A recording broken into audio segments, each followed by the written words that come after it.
Welcome to This Day in His Story, created by American Heritage Worldwide. A reminder that every day holds something new to learn. Did you know Mark Twain is actually the name of a term to determine the safe depth for navigating a steamboat? Join us as we explore his stories that take a closer look at westward expansion, industrialization, the end of slavery, and advancements in technology and foreign wars. Today we are jumping straight into the sources to explore one of the most celebrated and complex lives in American history. Samuel Langhorne Clemens, known to the world, of course, as Mark Twain.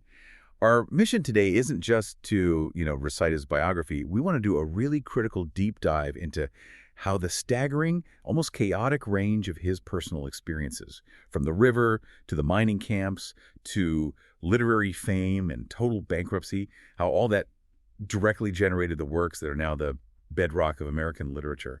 We want to see where the man's life really bled onto the page. And understanding that context is absolutely crucial. I mean, Twain's life covered one of the most transformational periods in U.S. history. Just incredible. We're talking massive technological acceleration, the end of the Civil War, industrialization, westward expansion.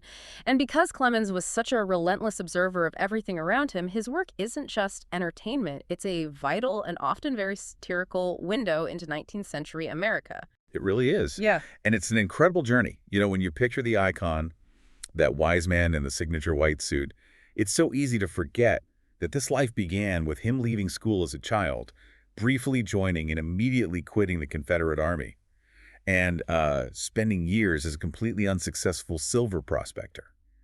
We're going to trace that path and find out the surprising technical origin of that famous name he chose.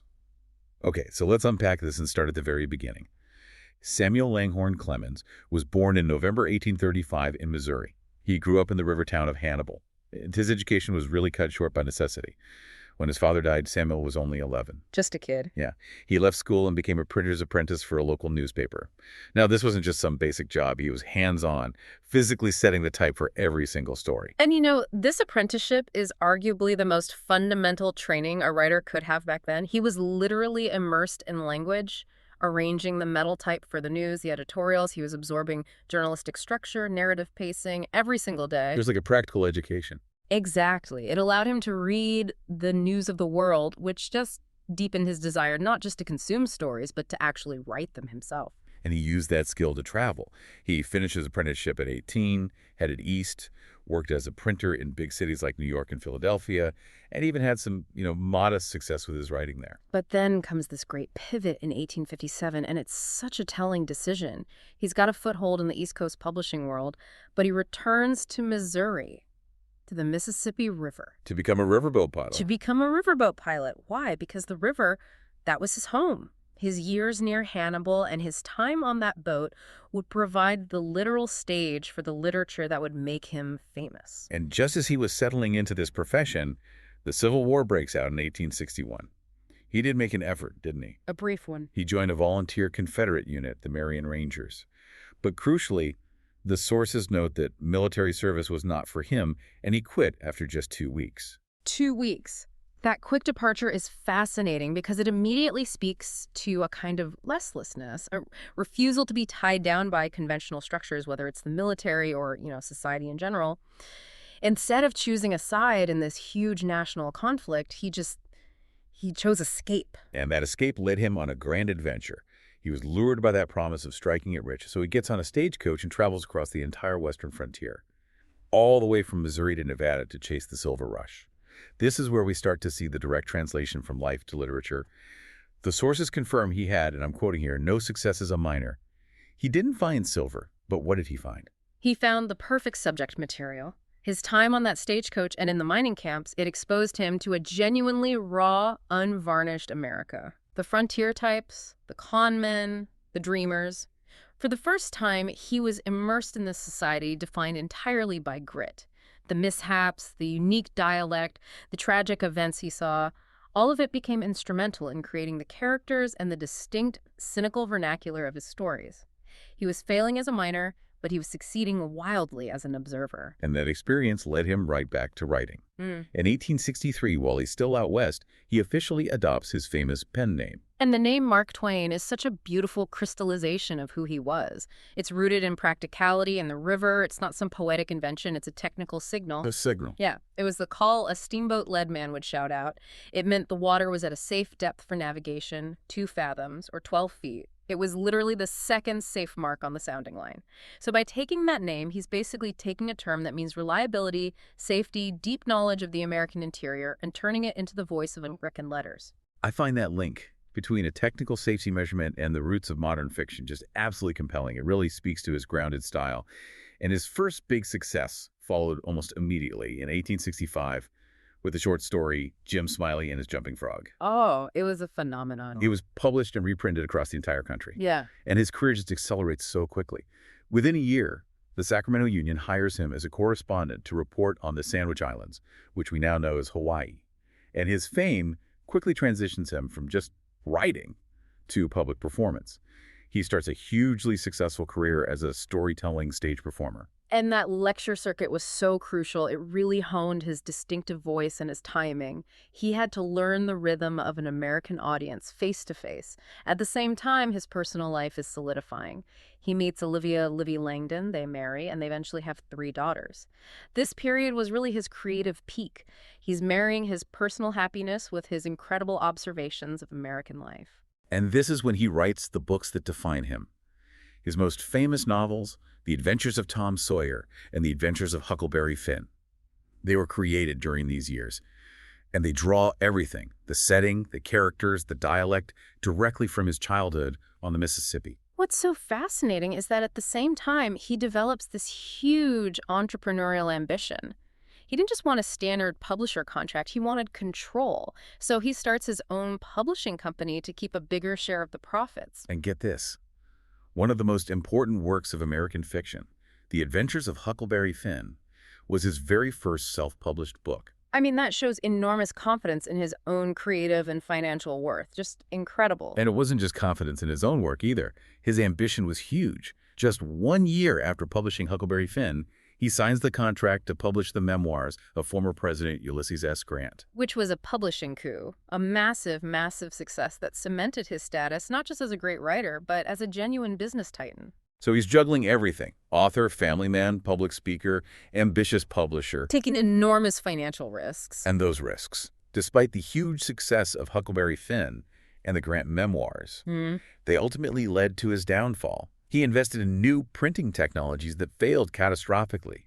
He had to file for bankruptcy in 1894. And the bankruptcy was a seismic event. It profoundly affected his writing. After that colossal failure, you can see an immediate shift. The youthful adventures of Tom Sawyer give way to works that are far more critical, far darker in tone.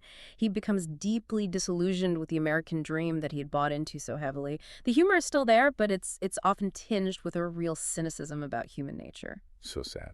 And that growing literary darkness was mirrored by just a devastating series of personal losses that began a couple of years later and really defined the rest of his life. It's just one thing after another. Starting in 1896, his daughter Susie dies from meningitis. She was only 24. Then his beloved wife, Livy, dies in 1904. And the tragedy continues right up to the end. His youngest daughter dies from an epileptic seizure in 1909. You can't overstate the impact of that sequence of grief. I mean, the combined weight of financial ruin and losing the 3 most important women in his life, it just solidified the darker themes in his work. His later years were marked by a deep philosophical pessimism, a really sharp contrast to the humor of his early career. And his own life ended shortly after. Twain died just 4 months after his youngest daughter in April of 1910 at the age of 74. Yet, despite all the pain of his later years, he achieved undeniable public recognition. He cemented that iconic status by always wearing that crisp white suit on tour or in photos. Right, creating that public image of an American sage. And he received high honors, including honorary degrees from places like Yale and Oxford. So what does this entire chaotic life mean for his legacy? Well, Twain spent his career collecting and recording universal truths. The good, the bad, the hypocritical, based directly on the massive range of human experience he encountered. His characters aren't wholly fictional. They were patterned from the people he met in printing shops, on river docks, and in those rough mining towns. And his influence is best summarized by the writers who came after him. You see these towering quotes that defined his literary standing. I mean, think about what Ernest Hemingway said about Huckleberry Finn. All American literature stems from this one book. That's not just high praise, it's a statement that this single book provided the blueprint for the American narrative voice. Exactly. And T.S. Eliot reinforced that, calling Huckleberry Finn one of the permanent symbolic figures of fiction, not unworthy to take a place with Ulysses, Faust, Don Quixote, Don Juan, or Hamlet. When critics place a Missouri boy who escapes civilization alongside those foundational figures of Western thought, it just confirms that Twain managed to bottle the essence of the American spirit. He really did. He understood that experience was the ultimate teacher. He even summarized the spirit of this whole deep dive with his own observation. Supposing is good, but finding out is better. So we've traced this remarkable transformation.